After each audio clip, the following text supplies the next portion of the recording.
আসসালামু আলাইকুম everyone. Silver মাছ যদি এইভাবে ঝোল করা যায়, বাড়ির প্রত্যেকটা মেম্বার খেয়ে প্রশংসা করবে। অনেকেই এই মাছ খায় না, কিন্তু এইভাবে একবার বানিয়ে খাবেন, আশা করি ভালো লাগবে। কড়াই আমি তেল দিয়ে পেঁয়াজ আর কাঁচা লঙ্কাটা দিয়ে দিয়েছি। পেঁয়াজ আর কাঁচা লঙ্কাটা ভালো করে ভেজে নিয়েছি। এবার আমি একটা টমেটো কুচি দিয়ে দেব।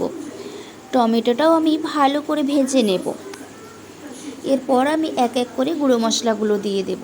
লঙ্কা গুঁড়ো, হলুদ গুঁড়ো, জিরে গুঁড়ো, ধনে গুঁড়ো, গোলমরিচ গুঁড়ো আর আদা রসুন পেস্ট দিয়ে ভালো করে মশলাটা কষিয়ে নিয়েছি।